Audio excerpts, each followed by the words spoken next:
وشر الأمور محدثاتها وكل محدثة بدعة وكل بدعة ضلالة وكل ضلالة في النار. أعوذ بالله من الشيطان الرجيم. ما سلككم في سقر قالوا لم نكن من المصلين. الآية.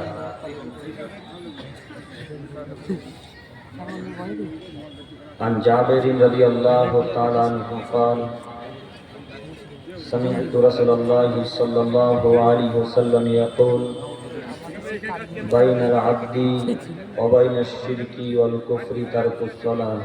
رواه مسلم والمشكاة. عن أبي هريرة رضي الله تعالى عنه قال قال رسول الله صلى الله عليه وسلم الصلاة الخمس والجمعة إلى الجمعة ورمضان إلى رمضان مكفرة لما بينهن إذا اجتنبت الكبائر. رواه مسلم والمشكاة. عن أبي هريرة رضي الله تعالى عنه قال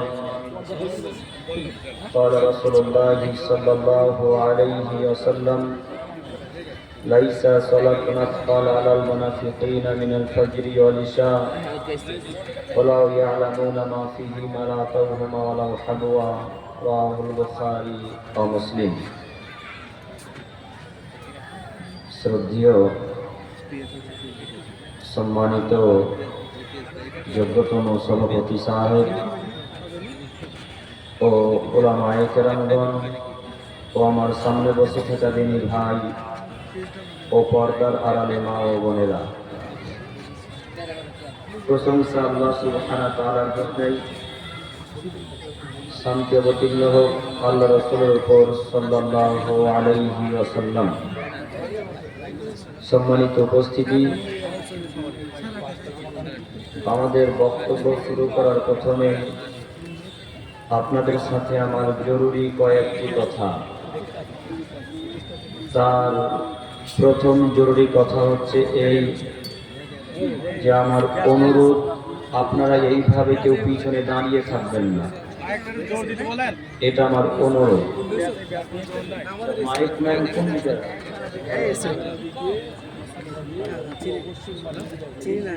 একটু মাইকের সাউন্ডটা একটু জোরে দেন তো। সম্মানিত উপস্থিতি, আমি আপনাদের কাছে অনুরোধ করছি যে আপনারা দয়া করে কেউ পিছনে দাঁড়িয়ে থাকবেন না, এটা আমার অনুরোধ। আপনি বিশ্বাস করুন, আমি আপনার ইনশাআল্লাহ কোনো না কোনো উপকার করবো ইনশাআল্লাহ। সামনের দিকে এগিয়ে চলে আসুন। 1, 2, আমি যতদূর জানি আপনাদের এই নদিয়া জেলার মানুষ, এই বেথুয়া ডহরির মানুষ প্রায় শিক্ষিত, এটা আমার জ্ঞান বলে, আমার বিবেচনা বলে। এবং গ্রামের লোকের মুখেও শোনা যে বেথুয়া ডহরির মানুষ, নদিয়া জেলার মানুষ খুব শিক্ষিত।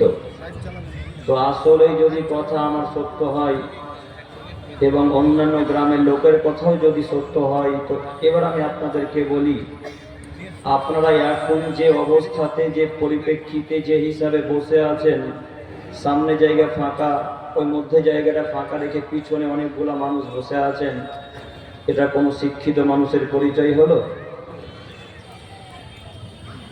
জি, কথা আমার বুঝতে পারেননি? আসলে যদি শিক্ষিত হন তো সামনে জায়গা পরিপূর্ণ না করে পিছনে কেন? আপনাকে আমি অনুরোধ করে বলতে চাইছি যে সামনের জায়গাটা পরিপূর্ণ করুন, তারপরে পিছনে গিয়ে বসুন।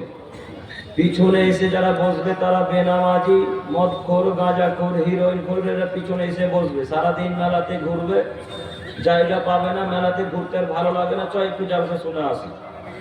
তারা এসে পিছনে বসবে। আপনি পিছনে কেন? আপনি তো 5 ওয়াক্ত সালাত আদায়কারী ব্যক্তি, আপনি আল্লাহ এবং তার রাসূলকে প্রাধান্য দেন, তাদের কথাকে মানেন।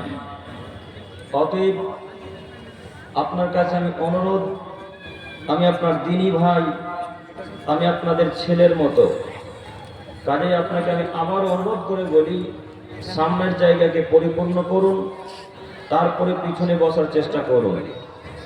2, 3, আমাকে যখন আপনারা নিয়ে আসলেন ওই রাস্তা দিয়ে, তখন দেখলাম অনেক দোকান বসেছে। আচ্ছা, দোকান বসলো, জালসাতে দোকান বসছে, এটা আমাদের এখন স্বাভাবিক ব্যাপার। প্রায় জালসাতে যাই, যেখানে এই দোকান দেখি তার বিরুদ্ধে কথা বলি।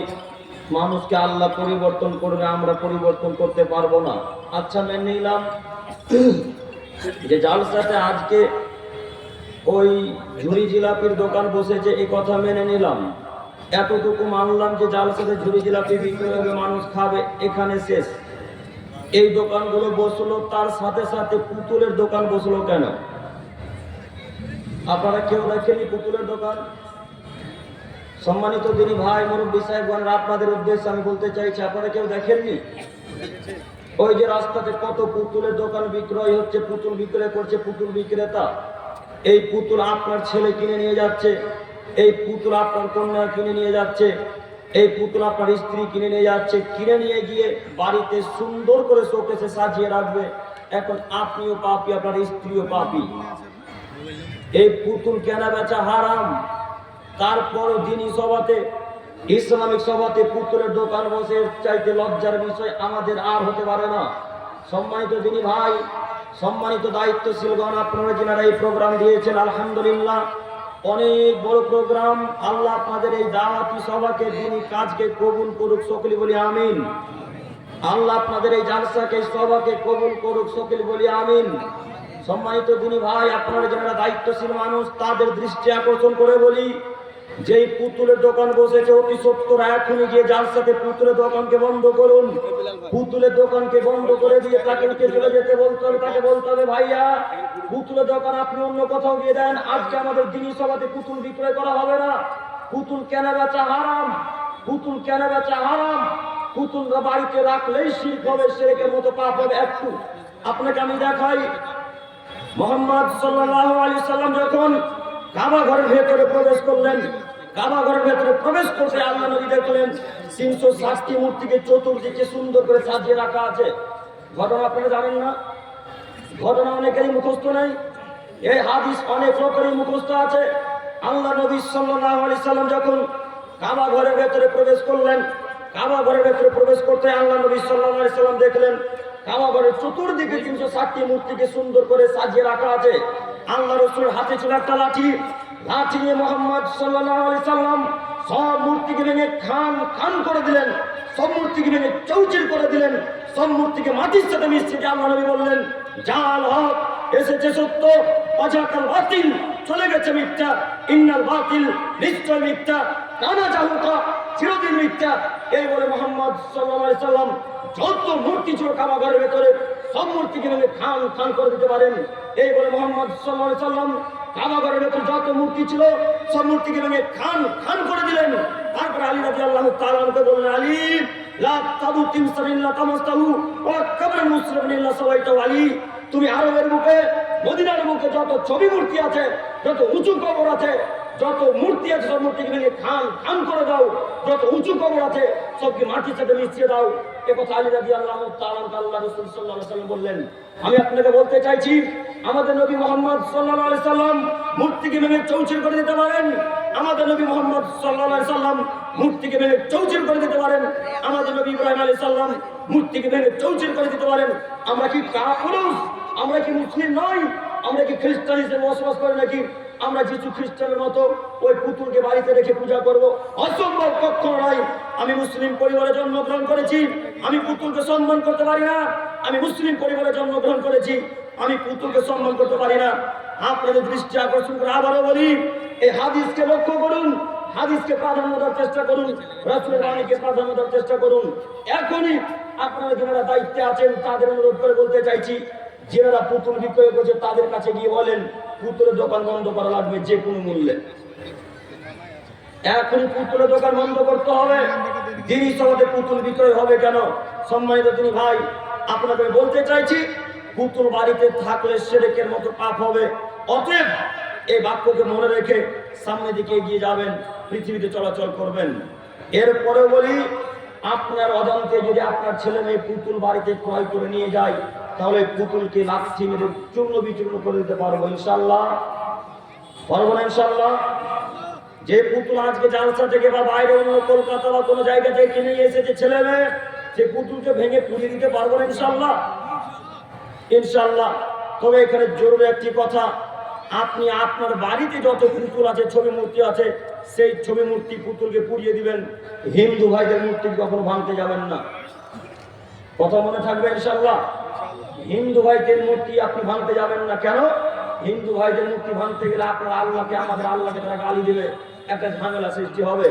আপনার বাড়িতে যে মূর্তি আছে সেই মূর্তিকে আগে চূর্ণ বিচূর্ণ করুন, তারপরে দেখা যাবে। কথা বুঝতে পারা যাচ্ছে কি? অতএব আপনাদের অনুরোধ করে বলতে চাইছি, পুতুলকে ভেঙে চৌচির করে দিতে হবে যে পুতুল বাড়িতে আছে। আব্দুল করিম সাহেব একটা কথা বলেন, আজ থেকে 20 বছর আগে আমরা স্বামী স্ত্রী মিলে বিবাহের সময় একটা ফটো তুলেছিলাম, ওই ফটো এখন অ্যালবামে রাখা আছে। এই ফটো কি করব? এই ফটোকে পুড়িয়ে দিতে হবে। এই ফটো বাড়িতে 5 সেকেন্ড থাকতে পারে না। এই ফটোকে পুড়িয়ে দিতে হবে। এই ফটো 5 সেকেন্ড বাড়িতে থাকার কোনো সময় পায় না, কোনো ক্ষমতা রাখে না।